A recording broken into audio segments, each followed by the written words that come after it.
유승민 씨가 대선 출마를 선언했죠. 그런데 요즘 유승민 씨가 포스트 문재인을 꿈꾼다. 또 문재인의 촛불혁명 시즌2가 유승민으로 계속된다. 이런 이야기가 나오고 있습니다. 왜 이런 말이 나온 것일까? 나와 있는 자료들을 가지고 우리가 분석을 해보기로 합시다. 지나간 선거는 어땠는가? 이렇게 살펴보면 2020년 4.15 총선 때 그때 무슨 일이 있었구나. 그것을 알 수 있죠. 바로 총선 때 유승민계가 갑자기 앞으로 나섰다. 그리고 보니 김무성계까지 모조리 그때 다 쳐냈다. 이것을 알 수 있습니다. 소위 유승민계가 공천 학살을 했다. 이런 겁니다. 그러면은 거기에서 이 학살을 자행한 주역들은 누구인가? 김종인 씨, 박형준 씨, 그리고 유승민 씨를 비롯한 유승민계, 이렇게 말할 수 있겠죠. 4.15 총선 때 유승민계가 부상하면서 그러면서 치른 대가가 무엇인가? 여기에 대해서 우리는 누구나 알고 있습니다. 자기네 계파 챙기느라고 공천 학살을 하는 바람에 문재인 민주당의 180석 유승민계가 만들어준 셈이다. 그렇게 이야기할 수 있겠죠. 그때 황교안 씨, 홍준표 씨 이들이 축출했습니다. 그리고 국민의힘에 돌아갈 수 없도록 딱 가로막고 있죠. 그때 보면은 박형준 씨는 홍준표 후보가 나갔던 거기에서 이인선 씨를 지지했습니다. 마지막까지 지지했습니다. 명분은 그럴싸하죠. 이인선 씨는 국민의힘이고 홍준표 후보는 무소속이다. 그러나 과연 그 명분이 다일까? 지나고 보니 누구나 공천 학살의 대가를 이렇게 문재인 민주당 180석으로 치르고 그리고 그때의 이익을 유승민계가 차지했는데 이제 보니 그러한 명분은 허울에 지나지 않았다. 그것을 알 수 있죠. 그렇지만 지금도 국민의힘에는 친박, 친이, 친김무성계 이런 계파가 남아있지 않느냐. 물론 그것은 유승민계가 지목하는 것입니다. 자기네 마음에 들지 않을 때 그리고 아직도 그런 계파가 있다. 없애버려야 할 계파가 있다. 이런 소리를 하는데 현재 국민의힘에는 계파라는 게 없습니다. 겉으로 볼 때 친이나 친박처럼 보이는 사람이 남아있다 하더라도 그것은 그들의 과거일 뿐이고 지금은 계파가 없다. 맥도 쓰지 못한다. 그저 유승민계의 눈치를 보면서 빌붙어 있을 뿐이다. 그것을 알 수 있습니다. 이번 5월 20일 이준석 씨가 당대표 출마 선언을 했죠. 그것이 무슨 신선한 바람이다. 그러면서 조중동, 소위 보수신문이라고 폭넓게 볼 수 있는 모든 신문이 나서고 종편들이 나서고 심지어 SNS까지 다 이것을 칭찬하고 지지하고 나섰죠. 그런데 이제 불과 한 달도 지나지 않았죠. 그런데 어떤 일이 벌어지고 있는가 하는 것이 속속 드러나고 있습니다. 그 다음 날인 5월 21일 김종인 씨가 윤석열 씨를 버렸죠. 그때 신문을 보고 여러분은 김종인 씨가 왜 저럴까 그랬을 겁니다. 바로 4월 10일에 사람을 시켜서 전화 받아라 하고 전화가 와서 통화했다. 이것은 폭로라고 해야 하겠죠. 물론 리마연에서는 윤석열 씨의 그러한 태도를 나무랐습니다. 왜냐하면 우리 대한민국에서는 가장 중심에 있는 것은 예의이기 때문입니다. 사람을 존중하지 않는 예를 모르는 자는 정치할 수 없으니까 일단 윤석열 씨에 대한 비판은 지금도 유효합니다.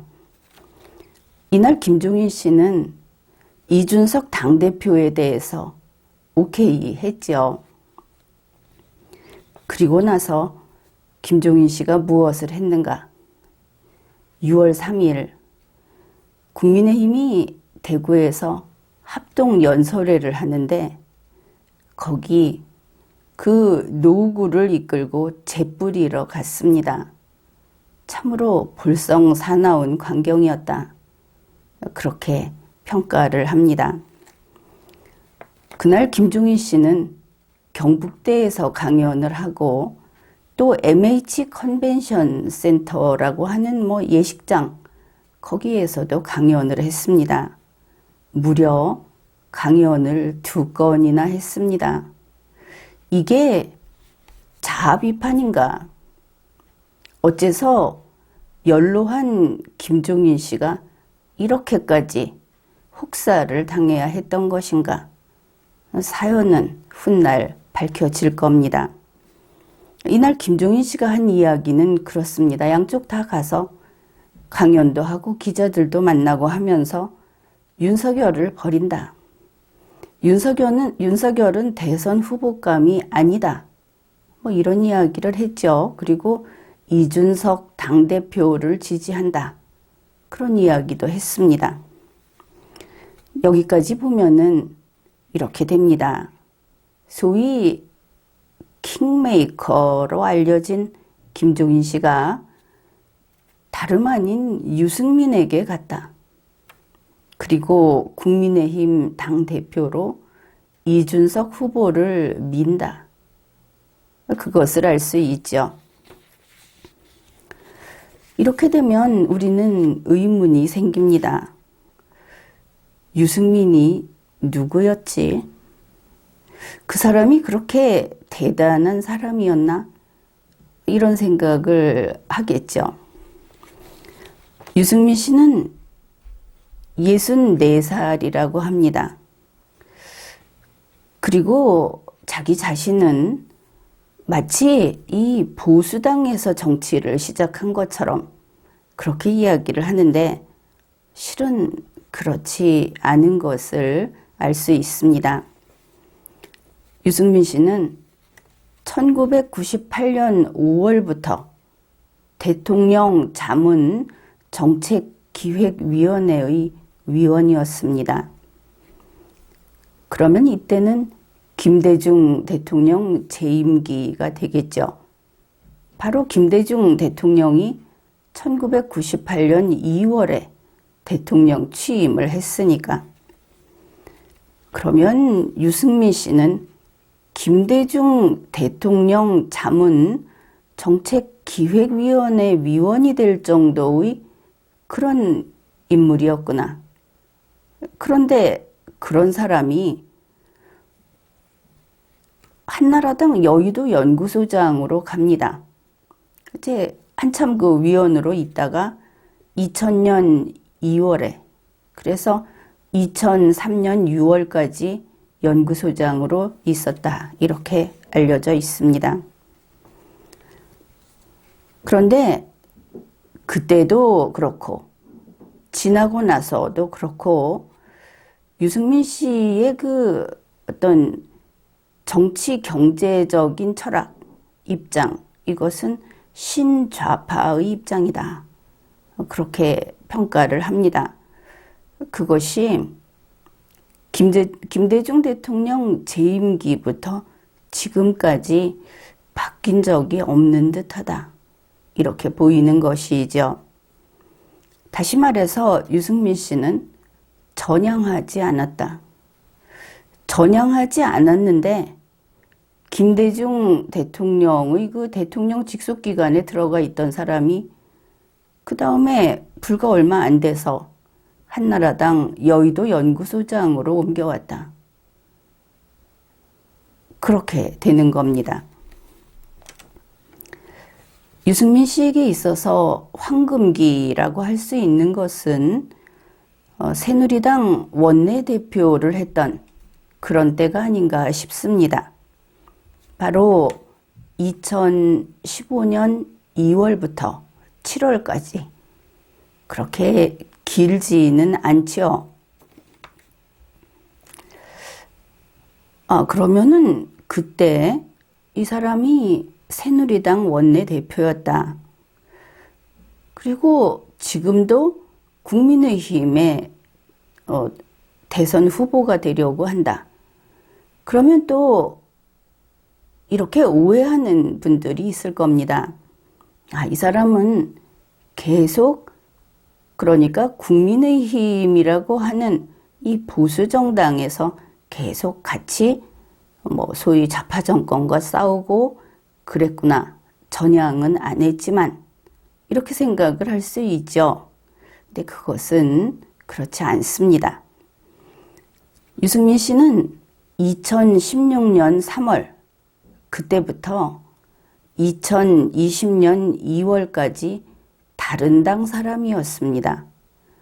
국민의힘이라는 정당이 지금까지 걸어온 길에서 남이었다 하는 것이죠. 그러면은 유승민 씨가 새누리당 원내대표였을 때 이 사람의 정치색은 무엇이었을까? 전향하지 않은 유승민 씨의 그 정치색이 무엇이었을까? 그것을 알려주는 자료들은 많이 있습니다. 2015년 4월 한겨레 신문입니다. 한겨레 신문은 이렇게 보도를 했습니다. 유승민 새누리당 원내대표가 파격적인 발언을 해서 주목을 받고 있다. 그는 진보적인 의제를 제시했다. 그러니까 보통 좌파가 주장하는 이거 하자 하는 그런 이야기를 했다는 겁니다.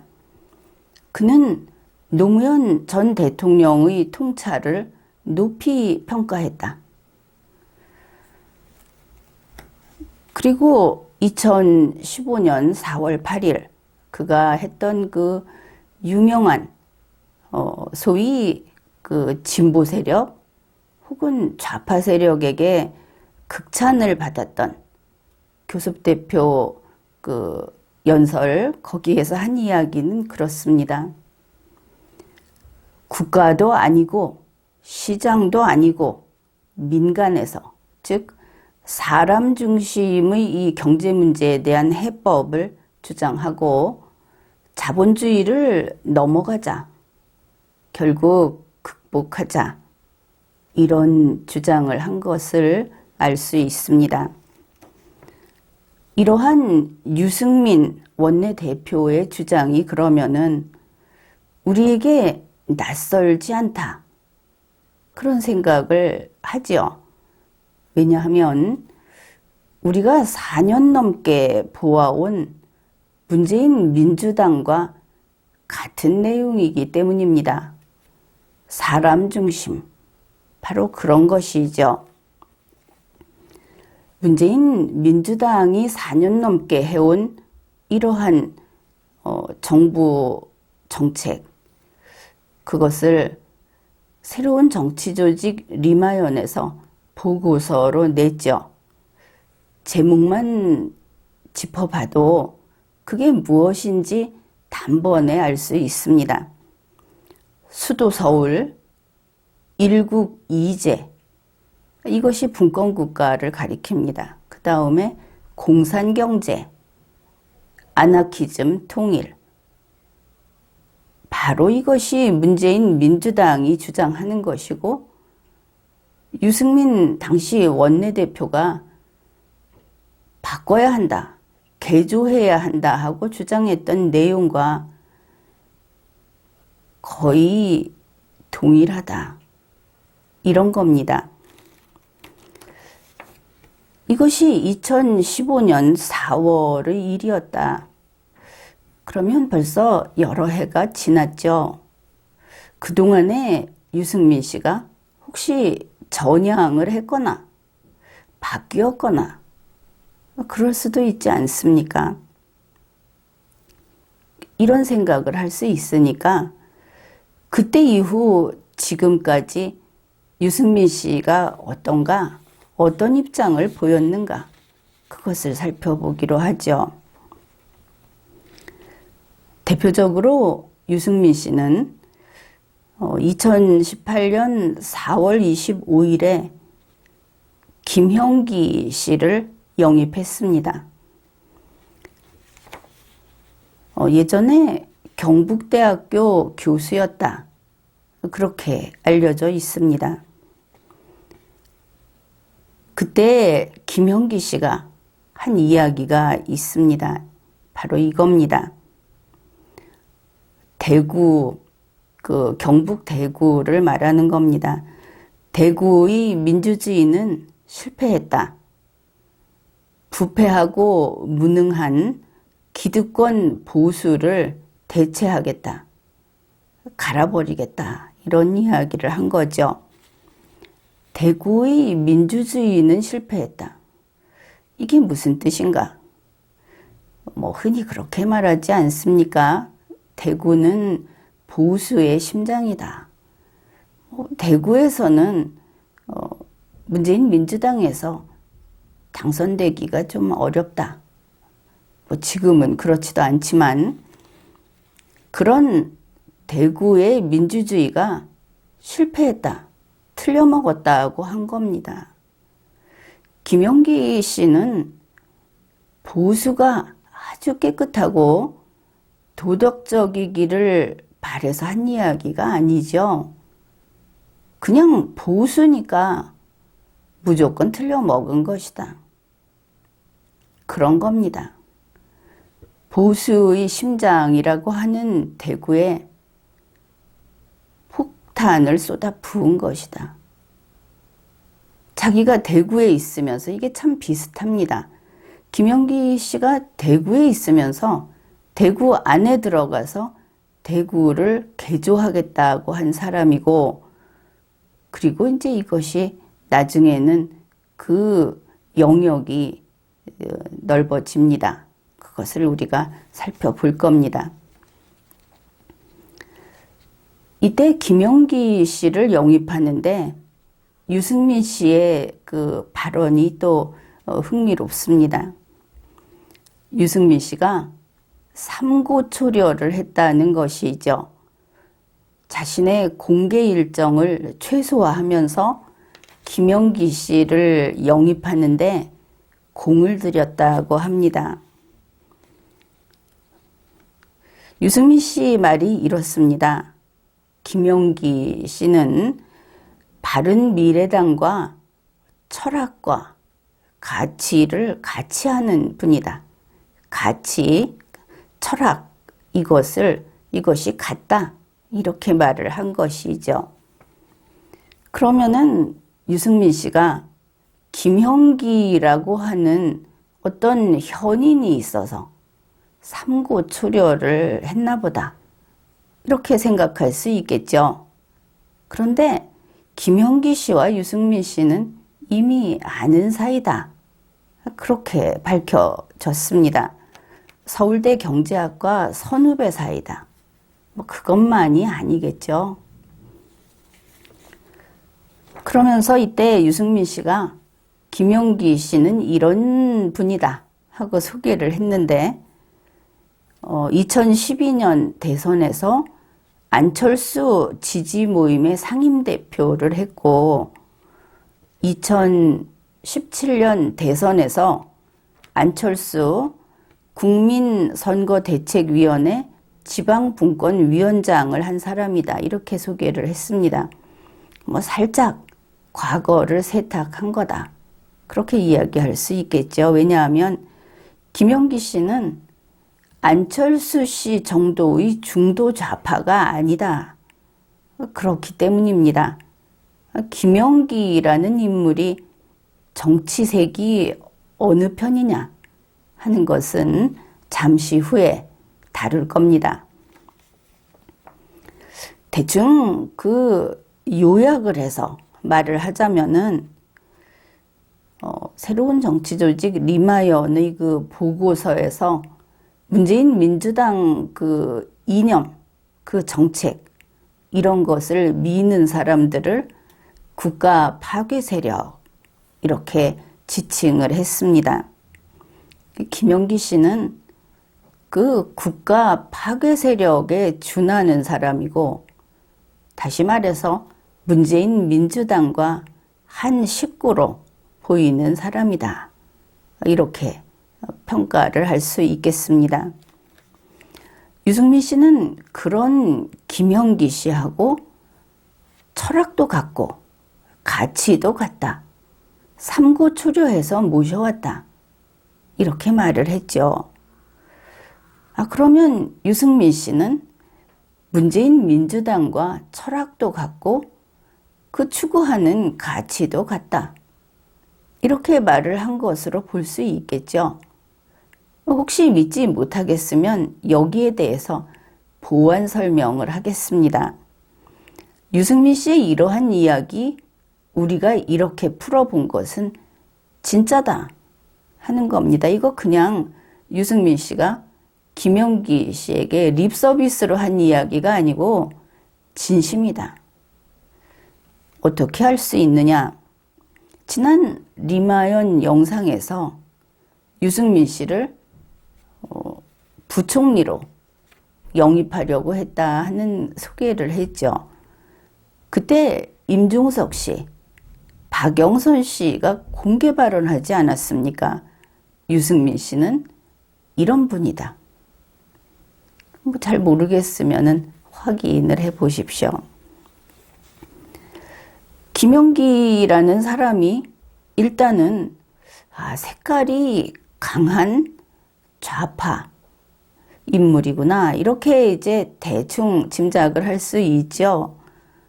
그런데 유승민 씨가 2018년 대구시장에 그런 김용기 씨를 앉히려고 했다는 겁니다. 그 사람을 거기 앉혀야 했던 것인가? 분명히 의심을 해야 하겠죠. 그리고 보니 이번 보궐선거에서 부산시장에 박형준 씨를 앉혔다. 이것도 대단히 의미가 있는 겁니다. 우리가 또 그것도 나중에 밝혀보기로 하죠. 대구시장에서 실패했죠, 김용기 씨. 그런데 그 다음에 어떻게 됐습니까? 결국은 그때는 이제 국민의힘이 이름이 미래통합당이었죠. 그때 김용기 씨를 대구시당의 공동선대위원장 자리에 기어코 앉혔습니다. 그뿐이 아니죠. 김용기 씨를 받들어 모신 것은 김종인 씨도 마찬가지입니다. 2021년 올해 1월 26일에 김종인 씨는 김용기 씨를 국민의힘의 혁신위원장에 내정했습니다. 국민의힘을 개조하는 그 위원회의 위원장 자리에 김용기 씨를 앉힌 것이죠. 김용기 씨는 전향한 사람이 아닙니다. 유승민 씨도 전향하지 않았죠. 그 점에서는 두 사람이 같다, 이렇게 볼 수 있겠습니다. 이렇게 되면 김용기라는 사람이 유승민계, 그리고 이제 그쪽으로 간 김종인 씨, 그들에게 대단히 중요한 인물이다, 그런 생각이 들죠.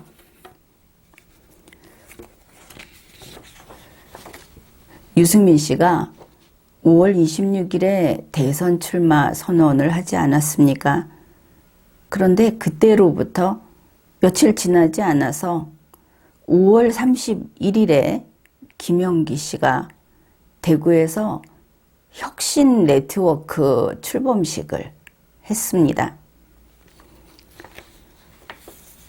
언론에서는 이 혁신 네트워크라는 것이 이게 국민의힘 안에서 어떤 혁신을 추구하는 그런 조직이라고 그런 뉘앙스로 보도를 했죠.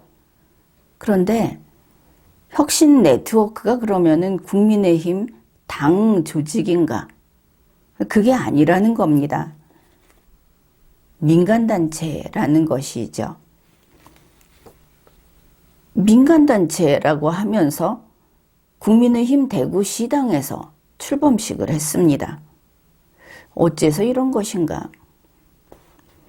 게다가 이 혁신 네트워크, 김용기 씨가 대표로 하는 이 네트워크에서 이번 국민의힘 당대표 선출하지 않습니까? 최고위원하고 여기에 나온 후보들에게 이렇게 요구를 했습니다. 김용기의 혁신 네트워크에서 내세운 의제, 그거 어떻게 추진할 건지 계획을 모두 밝혀라. 참 가당치도 않죠. 뭘 믿고 그러는 것인가? 그야 뭐 유승민, 김종인 믿고 그러겠죠. 이 혁신 네트워크 그 출범식에서 김용기 씨가 이런 것도 자랑을 했습니다. 2021년 1월에 김종인 비대위원장이 혁신위원회 만들겠다 하면서 12명을 내정했다고 합니다. 그 내정자 12명이 이 혁신 네트워크에 다 들어왔다, 김용기 씨가 밝힌 겁니다. 어떻게 돌아가는지 알만하죠. 게다가 이런 소리도 했습니다. 민간단체 혁신 네트워크는 앞으로 국민의힘 전국 17개 시도당을 통해서 활동하겠다. 점령군인 것이죠. 국민의힘 점령군이다, 그걸 알 수 있습니다. 결국 이들이 국민의힘 내부에 쿠데타 본부를 차렸다, 그것을 알 수 있습니다.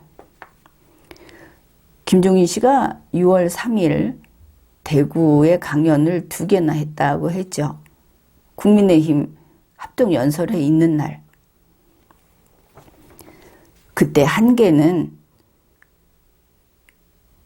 지상욱 여의도 연구원장이 김종인 씨하고 같이 나타난 김종인 씨를 수행하는 그런 사진이 포착이 됐습니다. 언론에 보도가 된 것이고, 나머지 한 개는 김용기 씨가 대표로 있는 뉴 대구운동, 이거 내용 보면 좌파 시민활동 하는 곳이죠.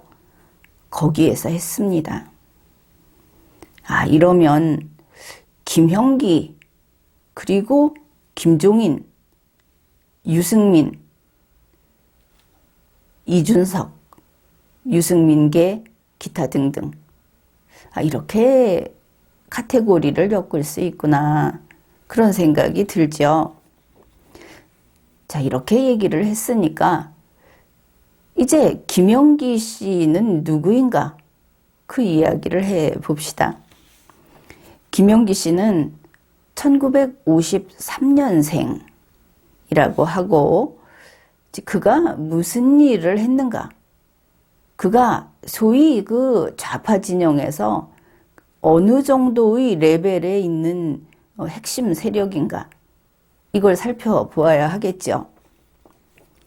김용기 씨는 2005년에는 성경륜, 이름이 좀 어렵습니다.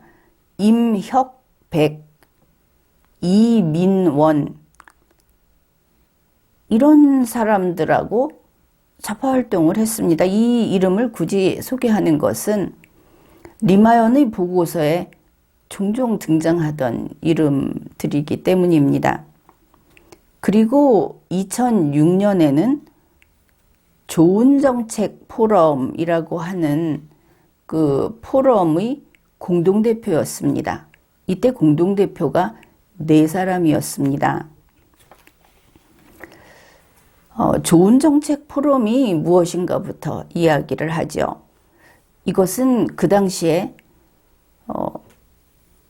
좌파 쪽에서 가장 주목을 받는, 사실은 선두에 서 있다고 할 만한 진보 진영의 싱크탱크라고 합니다.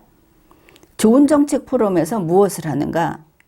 여기에서 신진보, 뉴진보, 그리고 진보 진영의 세기를 찾기, 이런 것을 하는 그런 싱크탱크다. 그래, 여기 참가한 발기인이 진보 성향 지식인 100여 명이 참가를 했고, 이 공동대표가 4명이라고 했죠. 어느 정도로 쟁쟁한가 하면은 공동대표 중에 한 명은 김용기 씨, 또 한 명은 정혜구 씨, 그거 문재인 민주당 정부의 그 정책기획위원회 위원장, 또 개헌위원장, 이거 한 사람이죠. 또 한 사람은 조명래, 문재인 민주당의 환경부 장관 한 사람입니다. 우선 4명 중에 3명이 이렇다, 그런 것이죠. 그런데 이 시기에 좋은정책 포럼을 하던 그 시기에 김용기 씨는 무엇을 하고 있었는가 하면은, 그때가 노무현 대통령 재임기 아닙니까? 노무현 대통령의 정책기획위원회 위원이었습니다.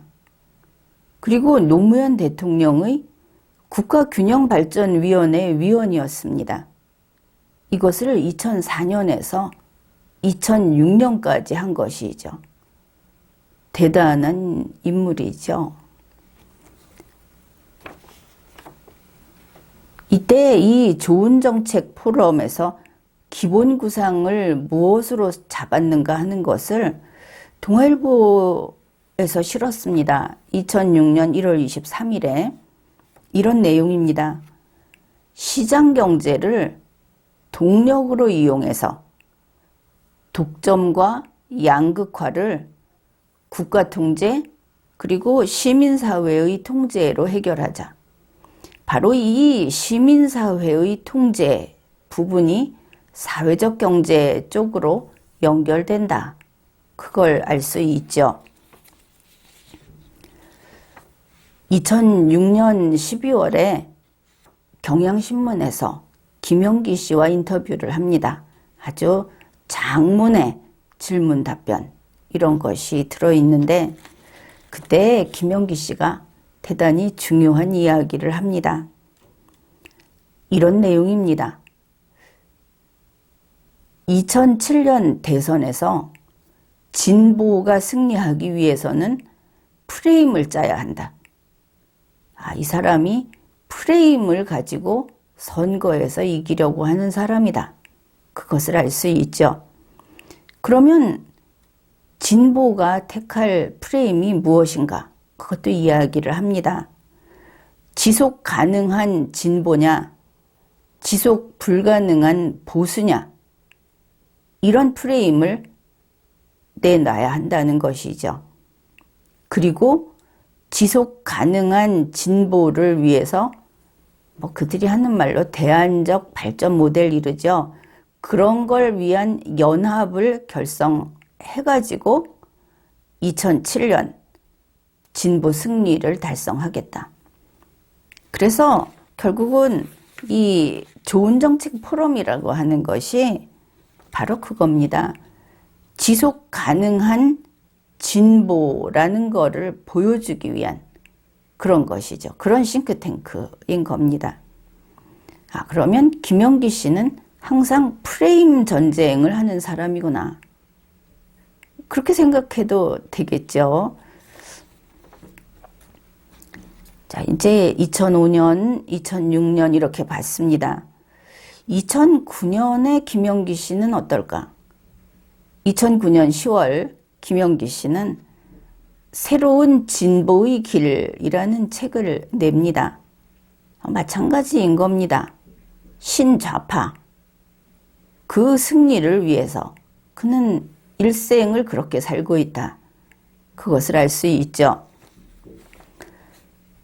그 다음에 이제 2011년 5월, 이것은 상당히 지금까지 연결되는 의미가 큰 자료입니다. 2011년 5월에 김대중 노무현 정부 계승 발전 이런 제목이 붙은 싱크탱크 네트워크 창립대회가 열립니다. 이것을 주최한 것은 미래발전연구원 그리고 복지국가 소사이어티 그 외에 여러 개 조직이 있고 이때 축사를 한 사람 여러분이 아는 이름들이 나옵니다. 김성재, 문재인, 이재정, 최병모 이런 사람들입니다. 그러면은 좀 대단한 행사다 그런 생각이 들죠. 그런데 이 행사에서 경제정책 분야에서 나가서 발표를 하고 토론을 하고 한 사람들 역시 여러분이 잘 알고 있는 이름들이 나옵니다. 지금 이야기하고 있는 김형기 그리고 김상조, 변창흠 다들 들어본 이름이죠. 그뿐이 아닙니다. 이날 행사에는 굵직굵직한 좌파의 중심부에 있는 사람은 거의 다 왔다 이렇게 볼 수 있고 이걸 관리를 한 사람 중에는 김호기 교수가 있고 또 앞에 한번 이야기했던 정혜구 씨도 당연히 참가를 했습니다. 이제 이러한 싱크탱크 네트워크 창립대회에서 창립 선언문이 있지 않습니까? 거기에 이런 내용이 있습니다. 진보 싱크탱크는 이거 한다 저거 한다 이렇게 이야기를 하면서 이거는 정말 눈에 띄었습니다. 자기들이 지구민주주의를 하겠답니다. 지구민주주의에 대한 대안도 개발을 하겠다. 지구민주주의가 무엇일까? 그렇죠. 그 다음에 여기에서 이제 이렇게 구호처럼 외친 걸 하나 소개하면 이렇습니다. 이거 김영기 씨가 참석한 김영기 씨가 문재인 씨하고 바로 연결된 이런 행사가 되겠죠. 그 전부터도 알고 있었겠죠. 거기에 나온 말입니다. 우리 진보 개혁 세력은 김대중 노무현 정부의 성취를 안고 그 한계를 넘어야 하는 역사적 과제 앞에 대면해 있다. 이거 2011년 5월의 일입니다. 전향 안 했죠. 그 다음에 김영기 씨가 어떤 일을 했는가? 이것도 상당히 묘한 데가 있습니다.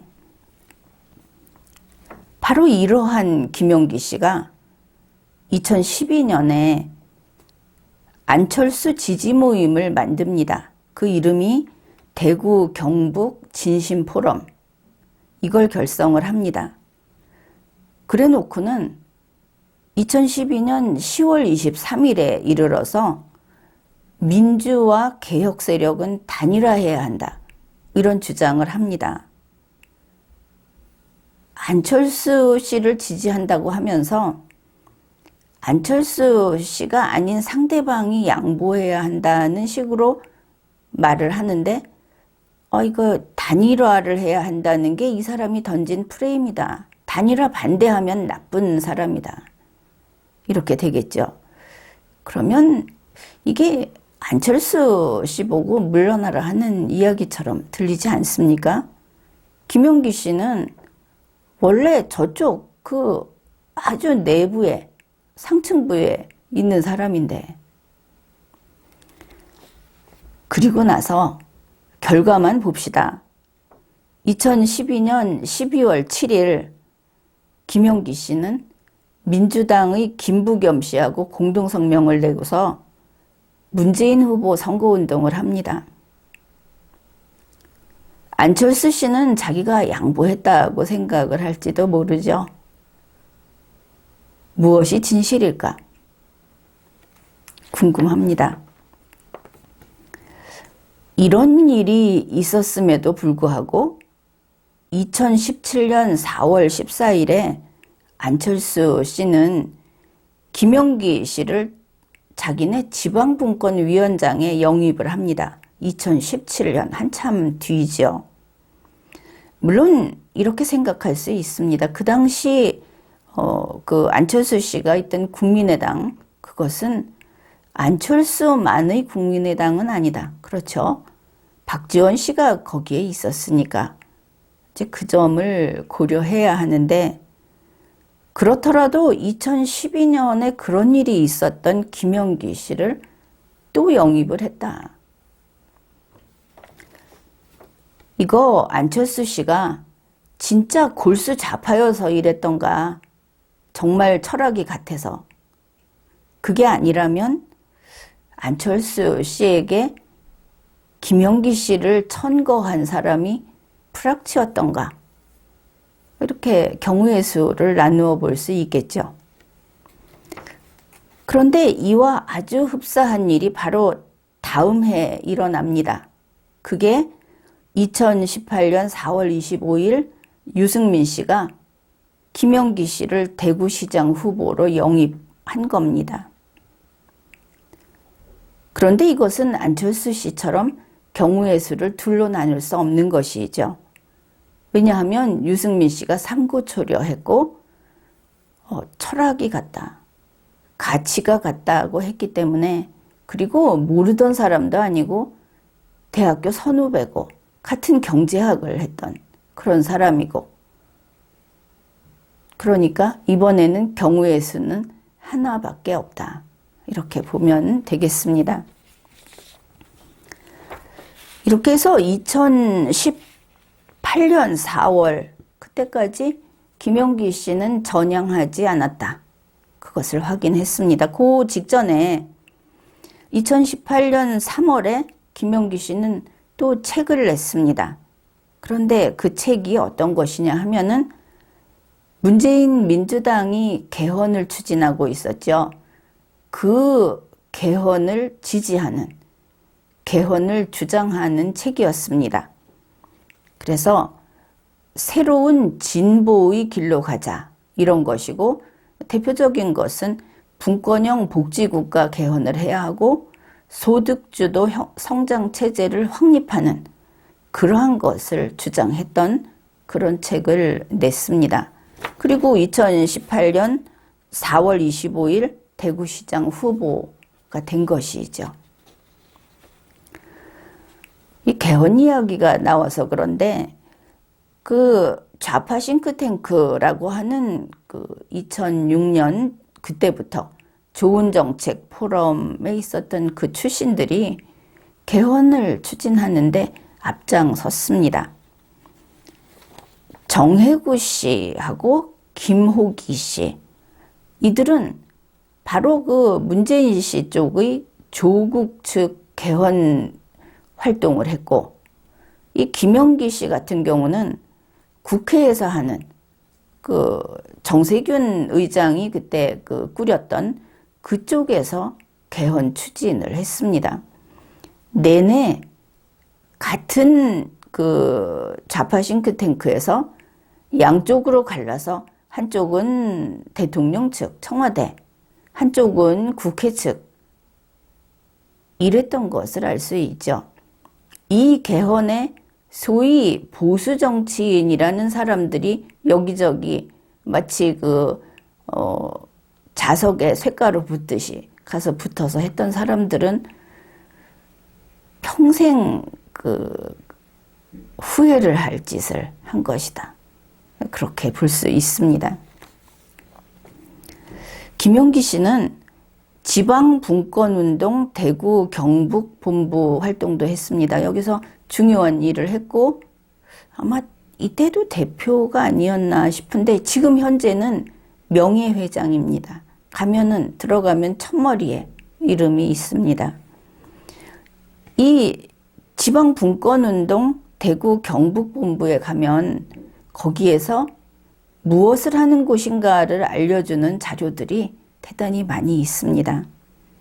한 가지 소개를 하면 이렇습니다. 2019년 11월의 행사가 지방분권과 아나키즘 이런 세미나를 했고 누가 주최했는가? 함석헌 평화연구소 그리고 바로 이 지방분권운동 대구 경북본부 이 두 곳에서 주최를 하고 주관은 이 대구 경북본부 단독으로 했습니다. 그런 활동을 하는 사람이다. 2019년 11월에 이런 활동을. 그 다음에 그뿐이 아닙니다. 김용기 씨는 2020년 5월 14일에도 문재인의 지방분권 개헌을 해야 한다 하고 주장을 했습니다. 놀라운 것이 이 사람이 어느 정도까지 대한민국 헌법을 부정하고 대한민국을 부정하는 극좌냐.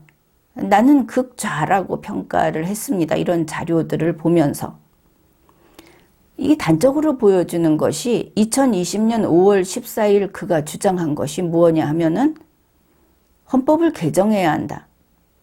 그런데 지방자치단체에게 입법권, 법 제정하는 권한, 재정권, 예산 책정하고 세금 걷는, 그 다음에 조직권, 자기의 내부 기관을 스스로 설치하는, 막강하죠.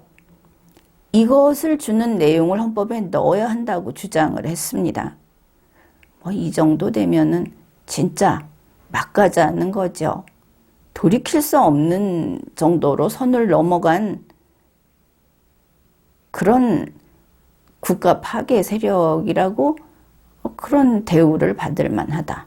이렇게 볼 수 있습니다. 이런 김용기 씨가 지금 국민의힘에서 유승민계 그리고 김종인 씨 이렇게 손잡고 중심에서 이런 일들을 하고 있다. 그러면 김용기 씨는 최근 어떤 주장을 했는가? 2020년 총선에서 황교안 씨에게 불출마해야 한다고 주장을 했습니다. 그때 유승민 씨를 같이 엮었는데 그건 아니죠. 황교안 씨를 배제하기 위한 것이었죠. 그리고 2021년 그는 홍준표 의원의 복당을 필사적으로 막고 있습니다. 절대 불가하다. 이런 주장을 한 것이죠. 홍준표 의원이 지난 총선에서 공천 학살의 피해자였죠. 누가 했느냐? 이건 분명합니다. 김종인, 박형준, 유승민이다. 좀 넓게 이야기하면 유승민 개다 이렇게 말하면 되겠죠. 김용기 씨가 지금 이 네트워크 무슨 만들었다 하는 게 유승민의 싱크탱크라고 보는 그런 입장이 많습니다. 그런데 김용기 씨가 6월 3일 국민의힘 당대표는 이준석이 돼야 한다는 그 지지 발언을 했죠. 말은 풀어놨지만 아예 입을 대지 말았어야 하는 부분에 언론에 나와서 이야기를 한 겁니다. 이제 이렇게 살펴보니까 그래서 유승민 씨가 포스트 문재인이라고 하는구나. 그것을 알 수 있습니다. 유승민 씨가 포스트 문재인이면 그러면 이재명은 뭐고 정세균, 이낙연은 뭐냐? 이럴지 모르겠는데 아니 유승민 씨를 기획재정부 장관으로 모셔가고 싶다 하면서 어떻게 했습니까? 불면 날아갈까? 온갖 미사여구를 다 쓰면서 임종석 씨가 국회에 와서 얘기했다고 그러죠. 그 박영선 씨가 저분은 우리하고 정의도 같고 이건 가치가 아니고 정의도 같고 이렇게 이야기하는 그래서 아마도 유승민 씨 생각에는 지금 문재인 민주당에서 후보라고 하는 저런 사람들 아무도 문재인 씨 속마음 모른다. 그 이념을 모른다. 내가 후계자 맞다. 이러고 있을지도 모르죠. 지금의 상황을 보면은 유승민 계가 국민의힘을 장악했고 그리고 김종인 씨가 이제 유승민 씨 옆에 가서 앉았고 그러니까 국민의힘은 대선 후보를 이미 정했다. 그것을 알 수 있죠. 이게 무슨 의미인가? 국민의힘에서 이제 대선과 관련해서 홍준표 의원, 황교안 씨, 윤석열 씨, 그리고 안철수 대표 이제 설 자리가 없다. 그런 뜻입니다.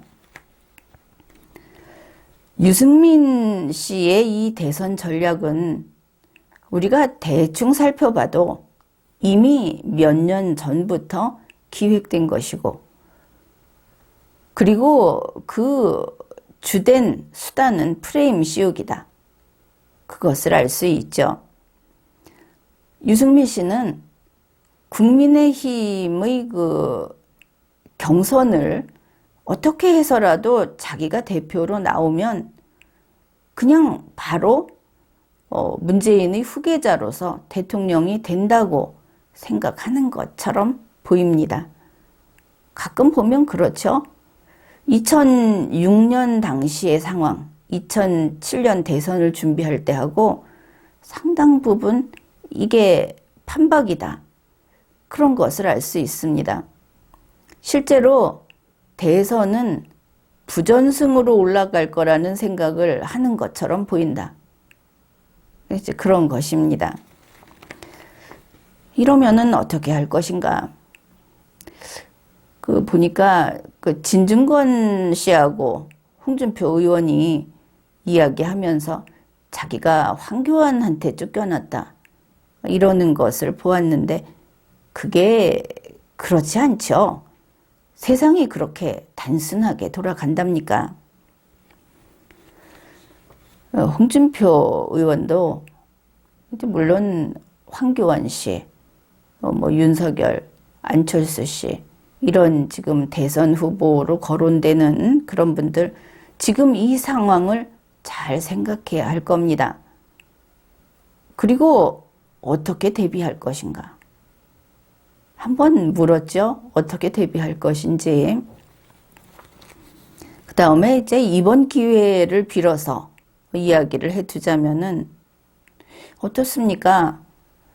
국민의힘이 쿠데타 세력이 들어와서 본부를 차렸죠.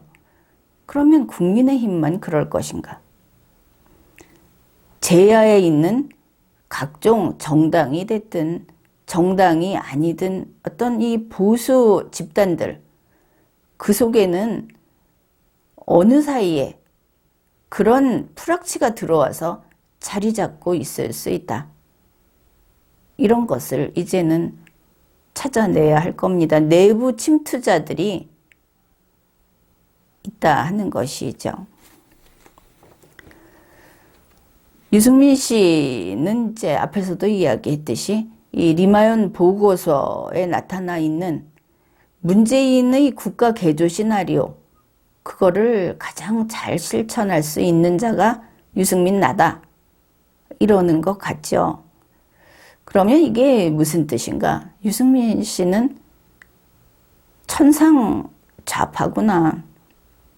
그리고 지금의 현상은 이 정말 바뀌지 않는, 평생 바뀌지 않는, 전향하지 않은 좌파가 국민의힘 내부에 들어가서 보수를 개조하겠다고 하고 있구나. 우리가 많이 들었죠. 김종인 씨에게서부터 들은 게 국민의힘은 바뀌지 않으면 안 된다.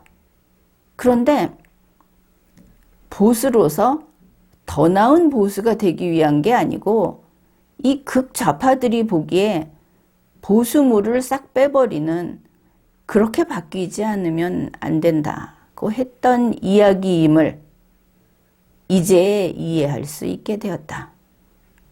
그런 것입니다.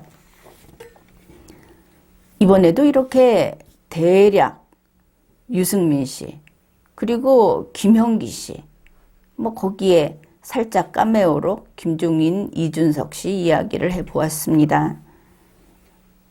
이것은 정말 겉핥기에 지나지 않죠.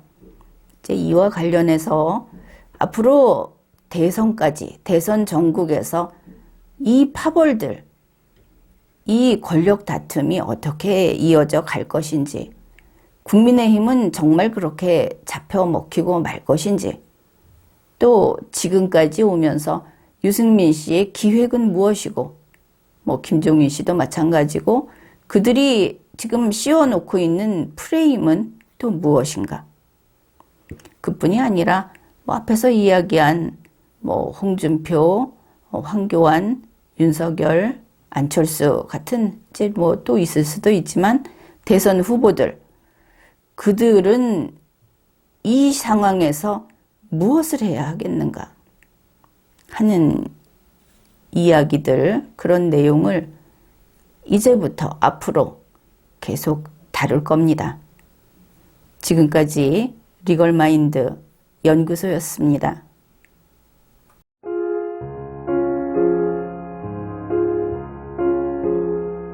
Guten Abend, gute Nacht, mit Rosen bedeckt, mit Näglein besteckt, schlupf unter die Deck, morgen früh, wenn Gott will, wirst du wieder geweckt. Morgen früh, wenn Gott will, wirst du wieder geweckt.